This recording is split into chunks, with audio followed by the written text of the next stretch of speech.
My cheating wife panicked when I showed up instead of her affair partner, unveiling her double life. My friend Frank was picking me up for a 4-day hunting trip, so I said goodbye to my wife. Frank packed his truck with all his hunting gear.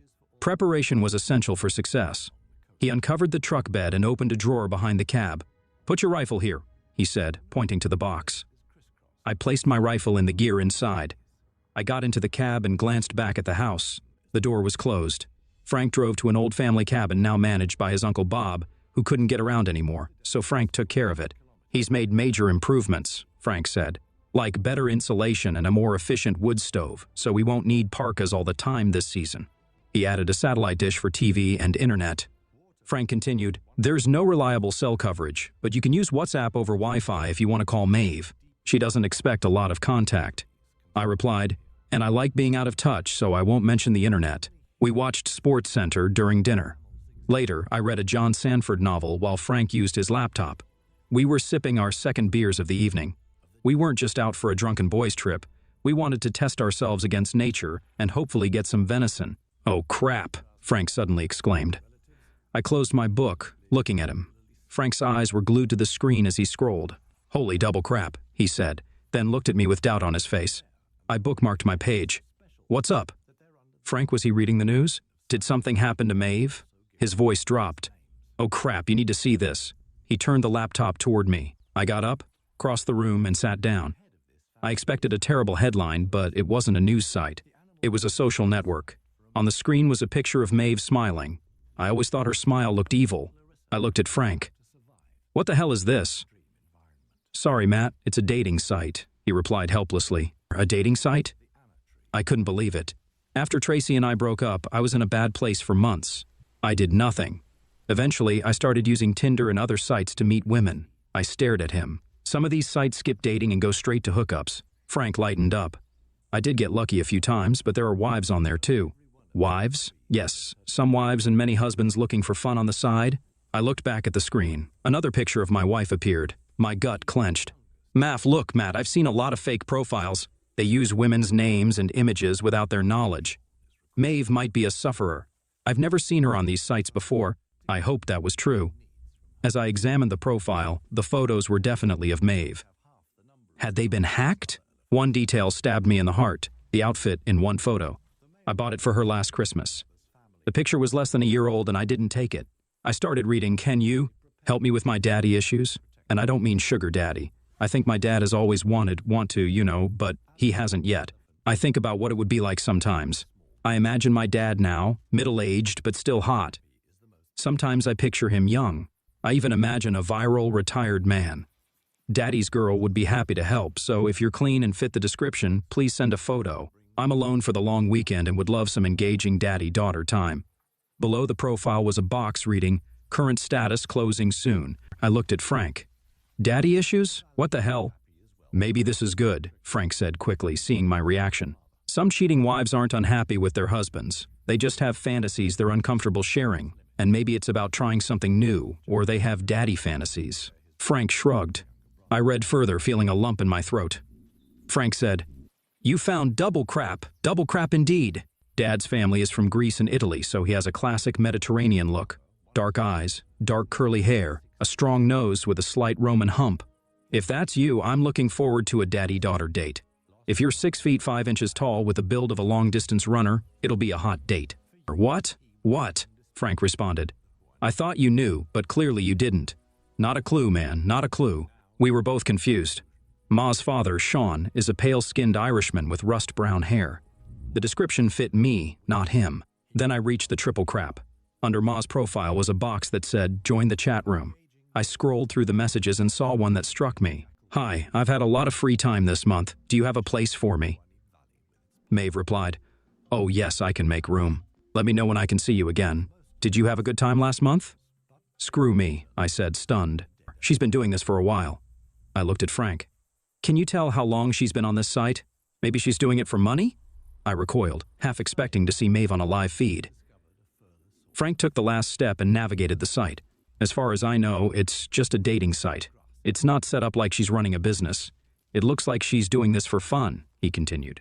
"She thought once would be enough." I growled.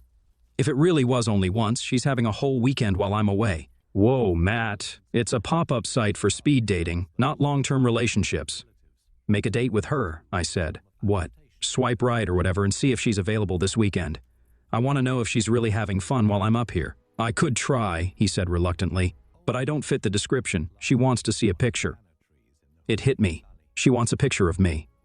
I told Frank my idea to set her up using my picture. He thought it was a good idea. I reminded him it was too late. I could still ruin her fun by writing in the chat room that I'm coming home with a rifle. Frank said it was best not to warn her.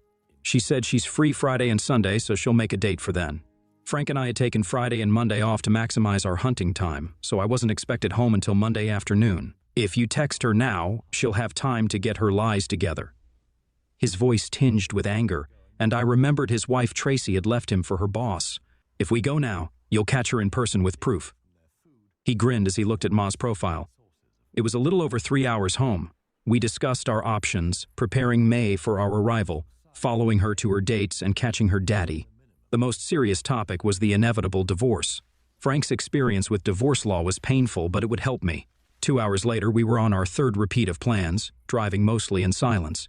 We pulled onto my street around 10:45. Frank slowing down in front of my house. I told Frank, keep going. He glared but pressed the gas. Turn the corner and stop, I commanded. He did, then looked at me again. There's a car parked across from our house. I don't recognize it. No one parks on the street here at night. She's already started, and she's doing it in our house. I reached for the door. Thanks, buddy. You can leave. Screw it, man. We have a plan. We either check it out together or we leave and deal with it tomorrow. No, I need to know now, I insisted. Come on, Matt. If she's alone, it won't prove anything, and you'll still be messed up. I need to know, I repeated. Okay, plan B, he said, driving to the alley behind my house. Frank spoke forcefully. Whether she's alone or not, we look around then go to my place. My divorce taught me to think hard before reacting, he added, figuratively speaking, remembering my rifle in the truck. Of course, I thought. Frank parked, and we walked silently towards my house, staying in the shadows. I lifted the alley gate lever, hoping Ma forgot to lock it after taking out the trash. She had. We slipped inside. Our bedroom was in the back corner of the house. We saw a faint light behind the curtains. Moving quietly to avoid the leaves, we reached the larger window. I tried to peek inside, but the curtain blocked the view. Frank shook his head. I moved closer, and saw a gap in the curtain. Peeking through, I saw Maeve and an older man on the bed. I almost smashed the window, but remembered my Leatherman tool. I reached for it, but felt Frank's hand stopping me. He signaled for silence and pulled me away. I resisted, but eventually fell back. Frank threw his hands up, walked to the gate, and I followed. We walked to his truck. I glanced at the lockbox under the vinyl upholstery, knowing it held rifles, a .357 Magnum, and bear spray. Frank ignored my plea and said, "We've been here too long." He started the engine and drove out of the alley. He pulled into an empty grocery store parking lot a few blocks away. The store had closed, and only employees' cars were there. Why don't I go in there and kick some rear? I asked, needing Frank's logical voice again. Because you'd end up in jail, he said. It's not his fault. Ma invited him. He probably doesn't even know she's married. I need to proceed cold and cautiously if I want to get out of this marriage to my best advantage, I repeated, echoing Frank's advice. Back at Frank's apartment, he locked all the weapons and bear spray in his weapon cabinet, forbidding me from touching them while I was still in shock. We sat at the kitchen counter, and Frank poured us tequila shots, silently toasting to the messed up world. We followed with Pacifico beers. She's cheating on you with you, Frank said, pondering the situation. Maybe she's trying to rekindle the spark from when you first met. I wasn't 55 then, and our bed hasn't gone cold. Maybe she loves you and only wants more of you. Maybe daddy is how she explains it. I shook my head, dismissing the idea. Frank continued, suggesting opening up the relationship to control the situation. I gave him a look that said, "Not happening," and asked for another pour. We overslept Friday morning, but resumed our plans. Frank drove me to a car rental agency where I got an unassuming sedan. Then I went to a bank, Maeve, and I didn't use and opened a checking account with money from our trip. I transferred half of our savings and 20% of our checking to the new account. The banker, Jim, reminded me to leave enough money in our joint account for mortgage, car loans, and credit card payments to protect my credit. He helped me set up the bank's app on my phone. Next, I went to a T-Mobile store and bought a dual SIM phone with a top-of-the-line camera. I didn't change our family account to avoid alerting Maeve.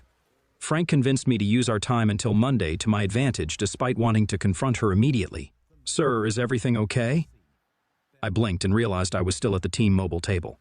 The employee was explaining how to switch between SIM cards and I had been lost in dark thoughts. "Sorry," I said. "I banged my knee yesterday and it's causing sharp pain." "Oh, that doesn't sound good," she said skeptically. "I hope you feel better soon."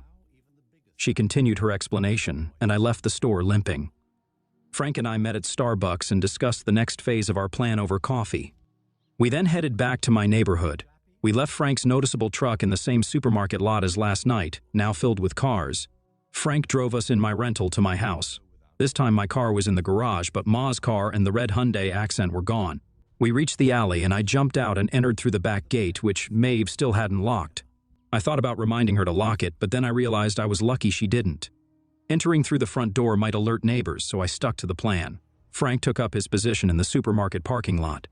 We usually got home via Tompkins Parkway and 3rd Street, keeping an eye on the house. I felt a bit paranoid since Ma was supposed to be at work, but caution was key. I unlocked the back door and entered the utility room. Using a pole, I lowered the attic ladder. As I poked my head through the hatch, the walkie-talkie on my belt beeped twice. Frank's signal that he was in position. He would beep every 10 minutes as a countdown. I jammed the transmit button briefly to confirm our connection. Attic was too generous a term for the cramped storage space under the eaves. I had to crouch to move around. Luckily, the luggage I needed was just a few feet from the trapdoor. I grabbed a canvas gear bag and an old backpack-style briefcase. I avoided taking my preferred bags from downstairs to leave as little trace as possible. I closed up the attic, checking for any prints or marks. Next, I went to the alcove in the living room we used as a home office. I took my passport, social security card, will, birth certificate, and marriage license from the small safe, placing them in the briefcase. There was also $2,000 in cash. I took half. The safe also held gold coins worth about $5,000, but I only took the purchase receipt to avoid raising suspicion. Frank's double beep signaled I'd been inside for 10 minutes. I moved to the bedroom and grabbed black slacks, 2 dress shirts, 2 ties, dress socks, and black loafers, just enough for Maeve not to notice. The hard part was setting up surveillance. At Starbucks, Frank and I had figured out the new phone's time-lapse function. We didn't need sound. Visuals were enough. I hid the phone on a cabinet, peering between my hats, ensuring it captured 80% of the bed. I also adjusted the curtains for better peeking next time, despite Frank's advice against it. Another 10-minute warning from Frank came just as I finished. I moved to the living room. We had taken a trail camera from the cabin. I mounted it on a tall bookshelf to cover the sitting area. It had a motion sensor, a charged battery, and an empty SD card for the 3-day weekend. The bedroom phone would upload photos to my cloud every 6 hours. I left the house with 2 minutes to spare and received Frank's last signal. I joined him in the parking lot, keeping an eye on the corner of 3rd Street and Tompkins Parkway. Next, we went through the KFC drive-thru and sat at Frank's table with food and papers scattered around. We each had notebooks with to-do lists resembling a hostile takeover planning session. I wasn't hungry, but nibbled on chicken tenders and fries, more interested in the Jack Daniels Frank added to my cola. "Okay, you should text her," Frank said. "Gotta keep things normal." Maeve knew the cell signal in the mountains was bad and relied on it to avoid awkward calls from me. Our standard practice was to send a text just in case I found a signal while hiking, and managed to send the message. I stared at the screen. "What do I say?" "Give me that," Frank said, taking the phone. "Just say what you always do." He scrolled through our past texts. "Here we go, the usual," he read aloud as he typed. "Hey babe, we got here without any problems. The weather seems good. We'll be out on the trail early in the morning. I'll text again later. XOXO, Matt." He hit send and then started dialing another number. "Next call is to the lawyer," Frank said. Kelly DeWitt had helped him in his divorce and would be good for me too. He introduced me to her, then handed me the phone. "Hello, Matt," a pleasant voice said. "Frank didn't tell me your last name, Karras, but call me Matt," I said. "Okay, Matt, I understand this happened unexpectedly and pretty ugly," she said. "Yeah, pretty damn ugly, excuse my language," I replied. She laughed. "Don't worry, if you can't vent to your lawyer, who can you vent to?" she said. I relaxed a bit. "So, are you my lawyer? Do I need one?" I asked. "Let's start with the second question. This is about infidelity, right? Are you willing to forgive it and try counseling?" she inquired. "Hell no," I responded. "Good. Are you willing to use the court's online system to file on your own?" she asked. "That's for no-fault cases, right?" "I can't file for infidelity there," I replied. "Correct. If you want infidelity to affect alimony and such, you need an attorney," she explained. "Can you represent me?" "Frank says you did right by him," I said. "Did he tell you the cost?" she asked. "He did," I confirmed. "Our prices have gone up a bit, but I'll charge you the same as Frank. Sound fair?" she proposed. "Yes. When can we meet? I asked. I can fit you in Monday morning, she offered. I covered the phone and whispered to Frank, she wants to start right away because the case is interesting. He grinned. I told you. Miss DeWitt, that works for me. Should I bring my proof? I asked. Do you already have proof? I take it you just discovered the deception, she queried. Yes. We took screenshots of her profile and saw her with a guy last night. I also installed a camera in my bedroom to catch any other activity over the weekend, I explained. So she advertised online for partners? Interesting, she noted. And she was looking for guys who look like me, I added. Just to clarify, haven't you gained a lot of weight since you got married? She asked. No, I replied. I'm 6 feet 0 inches tall and 185, 5 pounds heavier than when we married. I lift weights and run regularly. Good to know. We'll talk more on Monday, she said. Good, that's good to hear. Okay, Matt, after we hang up, I'll open a secure data transfer site and send you the login code. Frank knows the portal address. Send me any evidence you have, and I'll review it before our meeting at 11 on Monday, she instructed. 11:000 Monday? Yes, I'll see you then, I confirmed. And Matt, she added. Yes, I responded. Avoid your wife until we meet, or don't return home. I only practice family law, not criminal law, she advised. Okay, I paused. Okay. After getting the secure code from the lawyer and sending her screenshots of Ma's profile, Frank checked my phone. My wife responded quickly, miss you, but hope you're having fun. Happy hunting. Love you, Maeve. Frank typed a message to Maeve, saying we hadn't gotten a deer yet and were about to crash for the night. He then put the phone in his safe, explaining it would act like a Faraday cage. I'll press send, but the signal will be blocked, then I'll turn off the power. When you turn it back on later, it'll look like the message was delayed by a bad signal. You read too many spy novels, I said, but I was grateful. Frank then shared his divorce experience, detailing how he had to cover the mortgage and pay spousal support for his ex-wife, even though she was still seeing another man. I hoped Ma's infidelity would spare me from such a fate. We applied Frank's knowledge. I closed investment accounts and changed the passwords for all of Ma's logins. I updated contact info on all accounts to my new phone and email. I canceled joint credit cards except for the one Ma used for daily expenses, which I lowered the limit on. As the 6-hour mark approached, it was time to check the first data dump to my cloud account. I nearly lost my KFC when I saw my wife's activities. I had programmed the phone to take 6 pictures every 30 seconds, every 15 minutes. The first set showed an empty bed, now made with different pillowcases. Out of picture sets, 6 were blank, and 5 showed her with 2 other lovers. I need to get out of here, I moaned, swallowing. Yeah, Frank agreed. Come on, I'll buy you a drink. No, I need to be alone, I said. I don't think that's a good idea, Matt, Frank said. Damn it, Frank, I need to throw up, I need to cry, I need to be alone, I insisted. I understand, but getting caught driving drunk or getting into trouble won't help, Frank advised. I assured him I'd avoid bars and home. Just get on the highway and drive, he suggested. He reluctantly agreed and sent pictures of every daddy to Kelly DT before I left. He reminded me to turn on my phone so Maeve would get my message, and he could check on me. I thanked him and headed out, promising to stay away from booze. I drove 30 minutes north and back to let night fully set in. The supermarket was still open, so I parked and walked to my house, entering the alley behind it. The back gate was locked, but I climbed over the fence. I crossed the yard quietly and peered through the gap in the curtains. Maeve was now in bed with someone. As I moved toward the back door, my phone beeped with a message and then a call from Frank. I dismissed it and continued. Suddenly, I heard, "I see you, idiot," from the darkness. It was Frank standing in the bed of his truck. "Get over here or I'll start honking," he warned. I crept to the fence, making more noise than I liked. I didn't want the neighbors calling.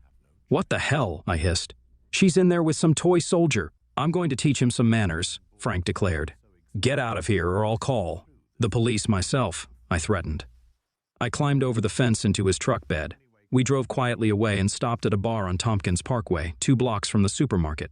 We sat in a back booth, and Frank made me drink a shot of Jim Beam and take a long sip of Bud before letting me talk.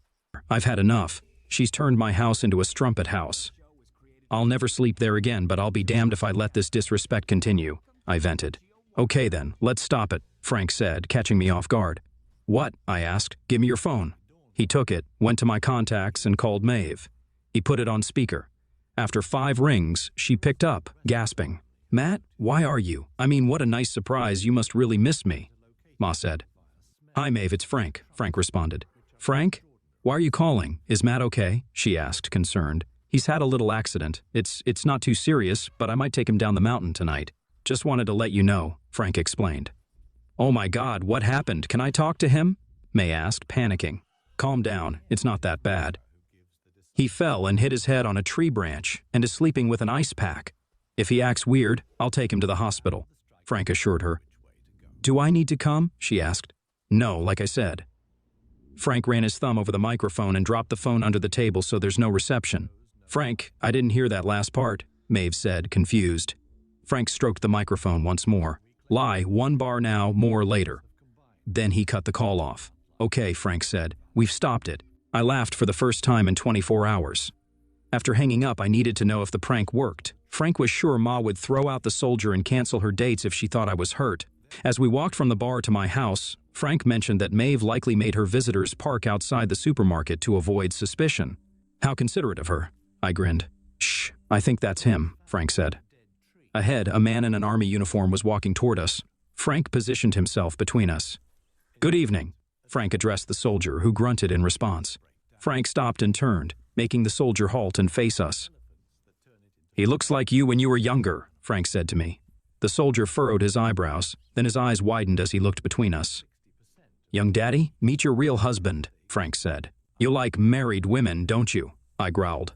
Frank took a step in front of me. Down, boy, he said, clearly for the soldier to hear. Didn't you notice any pictures that looked like an older brother when you were at that married woman's house? Frank asked.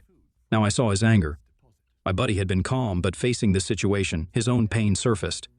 She said she's divorced, the guy stammered. Not yet, but soon, I growled. Oh crap, he started to run. I knew I could catch him, but Frank stepped in front of me. No, man, no. For the second time in 2 days, I almost pushed my best friend aside, but then I saw the misery on his face.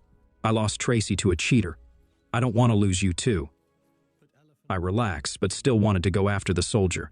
You've already lost the main battle, kid. If you attack him, you'll win a small one but lose the war. It'll just make you look like a fool and could land you in jail. I slumped. Maybe I'll punch him up later, I said. In 6 months after we give you an alibi. Frank grinned. We sat in my rental car in the store parking lot. Maeve had kicked the soldier out, and Frank believed we had stopped her cheating. Frank was tired of my obsession but agreed to give me an hour. We spent half at the bar, sipping beers, then returned to the car. A Nissan Sentra with out-of-state plates pulled in, and a guy got out. He read the street signs under the street light. He looked like me, a cousin perhaps. He headed up 3rd Street, and I ran up 2nd, planning to circle back to my house. Frank followed him to prevent me from confronting him. I waited at the corner of Maple and 3rd. The guy checked the house number, then walked to our front door. I hid behind a tree, watching. He rang the doorbell, and Ma partially opened the door. I couldn't see her but heard her voice, too quiet to understand. The door closed after a few seconds, and he knocked loudly. Maeve opened it on the security chain and said, I'm sorry, but it's off now. Please leave before I call the police. The door slammed, and I heard the deadbolt click. The guy stood there, realizing he had traveled far for nothing. What the hell? Hey, cow! He cut his run short when the porch light next door came on. As the door opened, he spun and walked quickly to the sidewalk. Curious retirees saved me from being seen. I stayed hidden while old Virgil Leonard looked out and saw the man walking away. Once it was clear, I hurried down 3rd Street, resisting the urge to knock on my front door. Frank waited for me around the corner of Elm, and we headed back to Tompkins. In the supermarket parking lot, we heard tires squealing as someone sped away. Anger and driving don't mix, Frank said. Very dangerous, I agreed. Saturday morning, after a restless sleep in Frank's guest room, I reviewed the camera footage from the night before. Maeve had been restless too. With nothing new, I prepared photos of Ma's encounters to send to my attorney. Should I include the video I took through the window? I asked Frank. Hell no, he replied. What you got from the other camera is enough. Let's not mention going into the house. Think that toy soldier freaked out? I asked, sending the pictures. Frank grinned. Probably. Then he frowned. I hope he stops showing off before he meets a husband with an unlocked weapon. Thanks for ruining my mood. Let's send Kelly her alarm call. That should cheer you up. Turning on my phone, I saw a dozen messages and missed calls from Maeve. I called her. Hey babe, it's Matt. Sorry Frank scared you. I'm fine now. I'll stay as planned and see you Monday night. Love you. I hit send and the phone rang. It was Kelly. Hey Kelly, didn't expect to hear from you on a Saturday morning. Hey Matt, I saw your new package on the website. I covered the microphone and asked Frank, should I tell her? He nodded. Kelly, I'm putting you on speaker so Frank can explain why Ma's night ended quietly. Good morning, Kelly, Frank said. Good morning, Frank. What have you been up to? Did I influence you badly with my barbs to Tracy? Frank explained the prank call and text messages but left out sneaking behind the house or confronting the soldier. I like that, she said when he finished. Are you sure she's canceled the other dates? Wait, she just responded to my last text, I said. Screw the dear, come home, I need you, I love you, please come home now. Told you, Frank said. Told him what? Kelly asked. That she really loves him despite all this. Kelly, have you encountered nymphomaniacs in your practice? People with serious mental disorders? She paused. I've had clients and spouses with mental health issues. It's possible, and I'm supposed to accept that. Forgive her if she claims it wasn't her fault? Kelly, you've seen the pictures. How do I stop seeing them whenever I look at her? I don't think you can, Kelly said. If she is diagnosed with a disorder, it will affect the divorce terms. But no judge will deny you a divorce after she planned all this. This conversation forced me to make a decision. Kelly, how quickly can you file the papers? I can't live with her anymore. I understand, she said. I'll have some options ready for us to discuss on Monday. We'll likely need to meet with her and her lawyer before deciding. Okay, but what do I tell her Monday night when I don't come home? You won't tell her anything. I'll handle that. So, what should I do now? I asked. I've reviewed your actions and you seem to have it covered. Anything more might backfire, so sit tight, be patient, and don't do anything rash. Frank grinned and said, I'm doing my best to keep him from that, but he keeps trying. By the way, Matt, didn't you say you were still good for Kay? Frank and I froze, wondering if Kelly was referring to my stamina. Yeah, I think I said something like that, I replied cautiously. Good, run along then. Bye, boys. She hung up. Ma called again, and I turned off my phone. Following Kelly's advice, I went to buy new running gear, as I hadn't brought any on the hunt. Frank joined me for a run, but we stopped at 3 miles beyond his comfort zone. I still felt restless, so Frank suggested another way to vent. We put the rifles back in his truck and headed to a shooting range an hour away to practice. I shot much more than Frank, so he finished cleaning his rifle first and talked to the range master. They glanced at me a few times. What did he say? I asked Frank on the way back. He asked if I could keep you from shooting anything but paper targets. I said I could. Frank moved my rifle to his weapons safe as soon as we returned to his apartment. The weekend was torturous, with Frank keeping me occupied. We watched Marvel movies, and he limited my whiskey, making sure I had non-alcoholic drinks in between. He managed my correspondence with Maeve, telling her I was doing well and still hunting.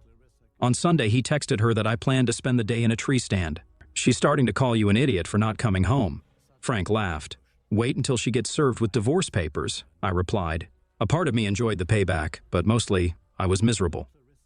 I loved Ma and thought she loved me too. Maybe she had a mental breakdown. I wondered if I'd need therapy too. After a 4th sleepless night, I woke up Monday exhausted but resolute about the divorce. Maeve had planned too much and enjoyed it too much. We texted her that we were leaving again that morning and wouldn't be back until late. I apologized for scaring her on Friday and assured her I was fine. We did this from the supermarket parking lot near our house. Her response was quick. You let me suffer all weekend and still can't give up that deer to come back early. Maybe you should just go to Frank's place because I don't want to see you right away. I had to smile at the irony of her suggesting what I had been planning all along. 15 minutes later, I saw her car heading down 3rd Street and turning right onto Tompkins, her usual route to work. I parked in the alley behind our house, not trying to be completely undercover, but avoiding the front to prevent any neighborly curiosity. Once the coast was clear, I climbed the fence and entered through the back door. I retrieved my camera from the living room and my new cell phone from the bedroom. Then I grabbed a suitcase from the 2nd bedroom, which served as a pantry and closet but was supposed to be a nursery someday. That plan was now shattered, and my heart ached even more.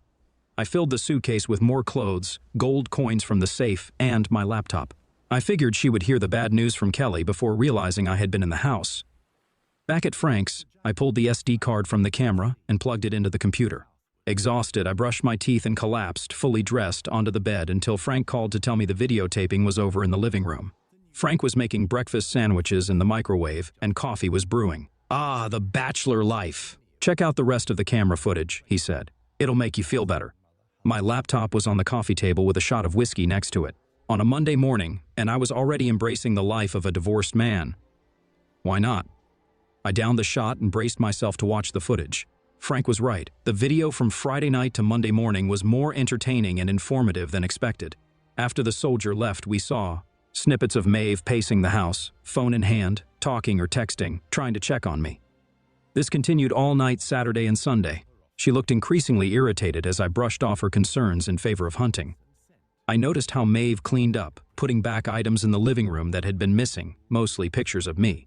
Frank sat next to me, eating sausage biscuits and drinking black coffee. Damn, I said. She really erased me, didn't she? That guard wasn't lying when he said Ma filed for divorce. Wait, go back, Frank said. Go back to the end of Friday. What did you see? I asked, rewinding to an earlier clip. Look at her hands, he said. Ma was pacing the living room, texting with both hands. What then? I realized, oh no, rings. I skipped ahead to around 10:30 Saturday morning. Here they are. She played the role of divorcee to the last. Kelly DT, my attorney, greeted me when I arrived at her office. She was tall in a well-tailored suit with striking features. I focused on her dark amber eyes as she assessed me. 6 feet, 180, long-distance runner with some muscle. I guess I can believe the rest of your self-description, she said. Thankfully, she phrased it as a statement. Have a seat, Matt. I'm sure it's been a rough weekend. How are you? Kelly asked. It's been hard. Anything new from Maeve? I had sent her some of Ma's messages, including the one asking me not to come home. This just came in while I was parking. I handed her my phone.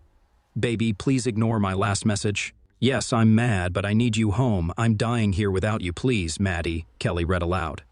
Okay, Kelly said. It doesn't seem like your wife did this to get rid of you. I have a feeling once she knows you found out, she won't try it again. I can't pretend this didn't happen, I said. No, of course not. But if she explains and promises it won't happen again, could you forgive her? Kelly asked. Kelly raised her hand to stop my angry response.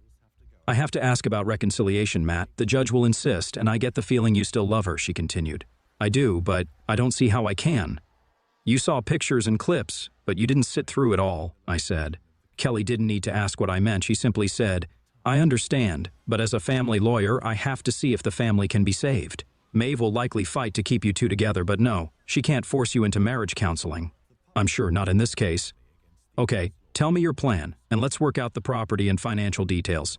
If you want to file quickly, I said. Since this is for infidelity, do I still have to give her half of everything and pay alimony, since my income is double hers? I asked. Kelly spent the morning answering these questions and more. By p.m., with deli sandwiches delivered, she had sketched out a plan to minimize the damage to my finances and position. It was time to pull the trigger, and I nodded to Kelly. She put my phone on speaker and called Maeve. The call was answered before the first ring ended. Maddie, where are you? Are you coming home? Are you okay? What the hell are you playing at, idiot? Oh God, baby, I need you. Where are you? Ma said frantically. Mrs. Karras, Kelly almost yelled to stop Ma's rant. What? Who is that? Oh my God, she screamed. Where's Matt? What happened to Matt? Mrs. Karras, my lawyer said louder. Using my phone to call Maeve wasn't the best plan, but we feared she'd ignore any other call. Mr. Karras, Matthias, is fine. He wasn't hurt at all. He's fine, Kelly assured her. But Frank said, Who are you and why are you calling on Matt's phone? Ma asked, confused. Mr. Karras gave me his phone to ensure you'd answer. I assure you, he's fine. Mr. Spinner's reports were a hoax. I apologize for the fear they caused, Kelly explained. Kelly stuck her tongue out at me. A prank? What's going on? Who are you and why are you calling my cell phone, Matt? Maeve demanded. Mrs. Karras, I'm using Mr. Karras's phone with his permission, and this call is being recorded. Do you mind? Kelly said as Ma's voice trailed off, still angry and puzzled. Why is it being recorded? Who are you? Ma asked. My name is Kelly DeWitt, an attorney with Green Family Law in Springville. Your husband, Matthias Karras, has hired me to represent him in the dissolution of your marriage, Kelly stated. The dissolution? Ma repeated, stunned. Yes, Mr. Karras wants the dissolution to be quick and private, Kelly confirmed. A sordid affair? I imagined Maeve stunned, able only to repeat Kelly's words. Yes, Mrs. Karras, normally we'd serve you with divorce papers, but Mr. Karras hopes to reach an agreement outside of court. Please contact your attorney as soon as possible, Kelly instructed. Attorney, Ma echoed. Yes. Do you have a pen and paper? I'll give you my contact information, Kelly offered. No, I don't, Ma replied. I'll send you a message with my contact information. After that, the phone will stop working and you won't be able to contact Mr. Karras through it, Kelly explained. But I need to talk to Matt. This is all wrong. We love each other. Is he there? I need to talk to him, Ma pleaded. I'm sorry, Mrs. Karras, but Mr. Karras isn't ready to talk. Have your lawyer contact me. Goodbye, Kelly said firmly. Kelly hung up as Maeve began to speak. That went well, Kelly said, sending a text with her office information to Ma's phone before disconnecting it. Her words were sarcastic but sounded sad. Are you okay? I asked, feeling the odd role reversal. I like protecting spouses from misuse, but cases like this make me sad and tired. There's something strange going on here, Matt. I think you're doing the right thing, but I don't sense vindictiveness from your wife. For whatever reason, maybe an uncontrollable dependence, she's blown up her life. And neither of you will be happy. Screw me, I'm not even. Have I already seen the last happy day of my life? Kelly shook her head vigorously. No, it sucks now, but it's not the end. We'll connect you with a therapist. If you take counseling seriously, you'll recover faster. Frank waited too long for counseling, and it cost him unnecessary pain. Don't make the same mistake. Yeah, it cost me, Frank confirmed a few hours later as we ate chicken wings, shrimp, and Bloody Marys at a downtown sports bar. I thought therapy was just psychological nonsense, but I ended up wallowing in my own mess like a clogged toilet. You talked to me for a while, and you could have talked more, I said, trying to ignore his metaphor. I know you had my back, but seeing you and Maeve so happy hurt more than it helped, at least until I got outside counseling. But why? I asked. Because you and Maeve seemed perfect, and it made me grieve for what I'd lost. Realizing I'd been living a lie for so long hurt even more. I sipped my drink, unsure of what to say. After seeing Kelly's therapist, I could finally see you two as a sign of hope instead of a reminder of my past, and now it's all turned out to be another lie, I said. Screw me, he muttered. Screw me, I repeated, raising my glass for a toast. We clinked quietly and drank deeply. Hey, Matt, have a seat, Kelly DeWitt said, this time in a small conference room with papers spread out on a table. It was Tuesday afternoon, and I had taken the day off. After updating my work information on Monday, I spent most of the day at Frank's, searching for a new apartment since I couldn't live in my ruined house. I ran 5 miles in the morning and another 3 before meeting Kelly, hoping the endorphins would help me stay calm. Kelly had talked to Maeve that morning, and she said I needed to hear what Ma had to say in person. When the receptionist led me to the conference room, I half expected to see Maeve and her lawyer waiting. Kelly laughed lightly, waving me into the empty room. No, just us. We needed space to work. As I sat down, she added, Ma wanted to be here to explain, but if this were a TV show, it would be a classic showdown. Glad it's not television, I said. Kelly gave me a wicked grin as I thought about our meeting the day before. I realized I was glad she wasn't like Ma at all. I think you'd be surprised, Kelly said, but it would be better if you heard it from Maeve. Stop escalating the situation, I said. Hear what? That she did it all for you? Kelly replied. I'm sure she got more than she expected, I said, shocked. What the hell? I barely stopped the profanity. The smirk disappeared from Kelly's face, and she placed her hand on mine as they clenched into fists on the table. She claimed I was some kind of willing betrayed man, I added. My voice rose, and I started to stand, but Kelly grabbed my wrist. No, oh God, Matt, no. I'm sorry. I didn't think you'd take it that way. I'm really sorry, Kelly said, trying to calm me. I relaxed slightly and stared at her. Ma didn't say that. She's very upset. That you found out and left her. I hadn't thought of it that way, but yes, I admitted. Then what did you mean by she did it all for me, I asked. The baby, Kelly said quietly. It hit me. We've been trying to have a baby for 11 months. She found someone like me to get her pregnant since I hadn't succeeded yet. She wanted a baby desperately. And I hadn't realized she was willing to go to such extreme measures. She was doing this to get pregnant? I asked, seeking confirmation. Yes, Kelly replied, pushing some pages toward me. It was a lab report from 3 months ago, ordered by my gynecologist. It took me a moment to realize that Dr. Wellborn had provided 2 samples from patient 25,473, both with low counts. Am I patient 25,473? I asked. Kelly nodded. But how did she get the samples? I asked, seeing Kelly's embarrassment for the first time. She secretly took samples for analysis when you couldn't get her pregnant after 6 months, Kelly explained. Instead of talking to me, she found guys who looked like me and accepted their donations the old-fashioned way, Kelly continued. She said your insurance didn't cover a RT, which is expensive, and you'd already used your savings to buy the house. I leaned forward, my forehead on the desk. That means I won't have to pay child support if her plan works, right? Kelly looked even sadder. You'll still need to get tested since you're low but not zero. Why not? What's wrong? I asked. Ma realized she was exposed and you're threatening divorce, so she went to her OBGYN for the morning after pill, Kelly said. But today isn't the morning after. She was with her first guy Thursday night, I said, confused. Dr. Wellborn confirmed it. Ma asked her to call me, Kelly explained. Ma had gone to extreme lengths to conceive, but now, knowing I wouldn't raise someone else's child, she was erasing the mistake. It was also sad. Then I realized another detail. She did this just before my hunting trip. She was preparing to get pregnant and would have been with me on Monday to reinforce the idea. God knows what diseases she picked up, I said. Kelly held my hand reassuringly. STDs are a concern, but Ma was thinking about that too when she made the appointment. Matt, after our meeting yesterday, I reviewed the security footage and noticed something strange. At the beginning of her visits, she'd often look at the smartphones of her visitors. She did this a month ago too, Kelly said. Oh crap, I muttered. What? Kelly asked. She did it a month ago too. I still have to take the test, I said. Uh-huh, she admitted. It was the first and only time when that didn't work. She tried again during your hunting trip. She planned to return to Fidelity afterward, Kelly explained. I thought we agreed we wanted at least 2 or 3 children, I said, shaking off the heartbreaking thoughts. Did you say something about the camera footage and STDs? Yes. Did you notice how she often checked her visitors' smartphones shortly after they arrived? Kelly asked. Yes, I figured she was checking their invites, I replied. She was checking their current STI and HIV test results, Kelly clarified. Disbelief showed on my face. They get tested regularly. Yeah, they do, Kelly continued. So what? I asked Frank later over pizza and beer. Do you get tested regularly and carry the results? Actually, yes, I do. I always use protection, and I carry the labs with me. If I start dating again, I'll probably have to do that nonsense too, Frank said. When you start dating again, he emphasized. But yeah, I'd recommend it, man. I got to say, he continued. I'm surprised Ma's lawyer let her spill so many details early in the negotiations. She doesn't have a lawyer yet. Kelly found her outside her office this morning and insisted on talking. Kelly advised her to get a lawyer, but Maeve was convinced that once I knew the truth, I'd call off the divorce. And how did that work out? He asked. Riley, Kelly said. Maeve believed her plan made so much sense that I would come home tonight. Frank handed me another beer as we sat in his apartment.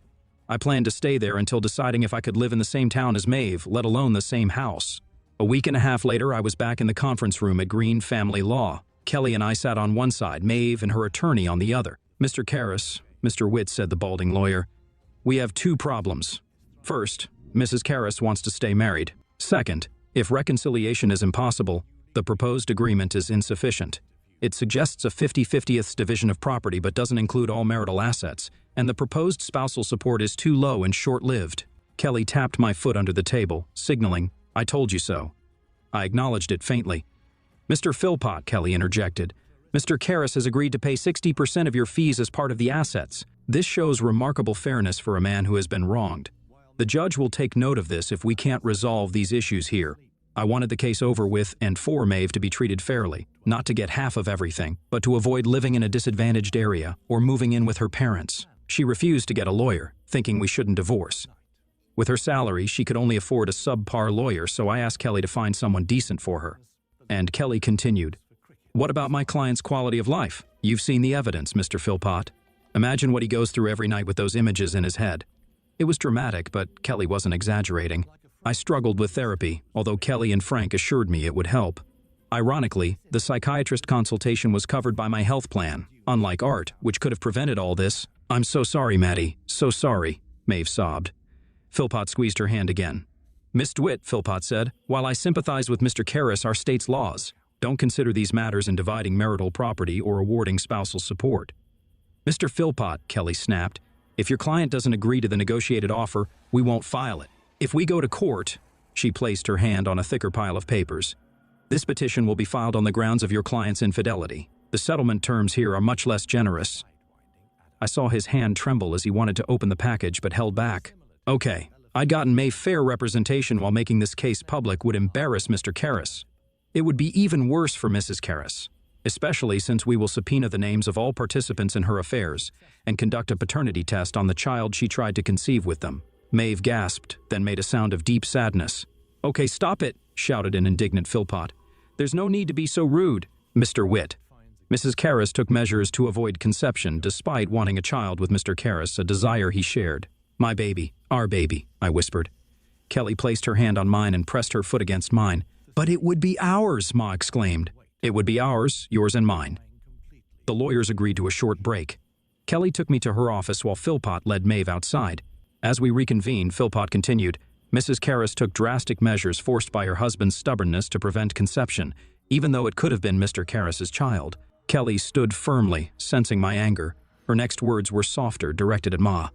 We understand Mrs. Karras made a difficult decision and did the right thing under the circumstances. Mr. Karras and I recognize the pain she must be feeling. Kelly then turned back to Philpott. Unfortunately, it hasn't been determined if your client's intervention was successful. She may still be pregnant. We need to address this threat at the root. I glanced at Maeve, who looked pale, fearing she might faint. Kelly continued. The agreement states any such child would not belong to my client. Mr. Karras will take a paternity test to confirm this. If we go to court, we will demand the same from any potential fathers. Kelly wanted to add, if she decides to carry the baby, but I vetoed that. There was enough tension already. Ma pressed her lawyer's hand. They had discussed their next steps. All that aside, Philpott said, we'd like to return to Mrs. Karras's first position, not to file for divorce. Instead, she and her husband should go to counseling and find a solution to start a family. Why couldn't she have done this from the beginning? I almost howled. Why not just tell me instead of cheating? Mr. Karras, Matt. Voices overlapped before I slammed my fist on the table. I stared at the surface and said through clenched teeth, I'm already in counseling. My therapist says the why question is like a funnel. I can't heal until it fills up. He suggested I ask Maeve to join a session, but now I need to know why you brought strangers into our bed, instead of telling me about the problem. My client didn't, Philpott began, but Ma interrupted. I didn't want to hurt you by telling you that you couldn't give me a baby. You're so into your physicality, and I didn't want you to think you weren't enough, insisted Maeve. Oh my God, am I really such an idiot? I asked, wondering if I'd missed a character flaw. No, she repeated. I said it wrong. She took a breath. If we could afford IVF, I'd have told you, but we couldn't. We wanted to start a family now, so it was about the donor, not breaking out of the monotony of marriage. Exactly, Ma exclaimed. Why would I ever want to run away, so you didn't enjoy it? She flinched but continued. Don't you see? Yes, I called them folders on my page, but they were really all you. Any memories were connected to you, like in those multiverse comic book movies you love. I could add the memories of doing it with you, younger or older, to the wonderful memories I have of doing it with you now. And when you thought back to those encounters, or feeding the child one of those alternate selves had put inside you, you always thought of your real self, right? She grimaced at my words but continued. Yes, always about you. I turned to look at Attorney DeWitt, who raised her eyebrows in question. I nodded silently. She reached for the other folder, circled in red, the nuclear option. As I spoke, Kelly slowly pulled out a series of photos and placed them in front of Maeve and her lawyer. The 8x10 color photos were from the front and back cameras in the house, as well as a video I had taken Friday night while spying. Ma's face turned from gray to green, and she barely made it to the trash can before throwing up. Our house on 3rd Street sold quickly despite owning it for less than 2 years. It had appreciated enough to pay off the mortgage and cover moving expenses. I moved from Frank's apartment to a work-friendly condo, and May moved back to her hometown, though she managed to get a small apartment instead of moving into her childhood bedroom. She wasn't pregnant, and she found a decent job that allowed her a reasonable lifestyle. While the child support I paid for 5 months wasn't a huge strain, I was glad she wouldn't be destitute when it stopped. After the 6th month, she brought this misfortune on both of us, and her betrayal still haunted me. She was the love of my life, and I knew her remorse and regrets were genuine. Her last letter said she still hoped for reconciliation, but that seemed unlikely. Therapy helped me dump anger and despair, and I no longer saw myself as a huge loser facing decades of dull monotony. As for Tracy, she ended up as a barista at a Starbucks, blaming Frank for her troubles, though there was no evidence to support it. The police cleared him with witnesses and surveillance footage proving he was at a Foo Fighters concert that night. Looking ahead, once I pay the last amount of spousal support, I'll have fulfilled all my obligations. From the divorce, and Kelly DeWitt will no longer be my attorney. When she found out I attended an art exhibit and enjoyed it, she said she wished our first date had been at the gallery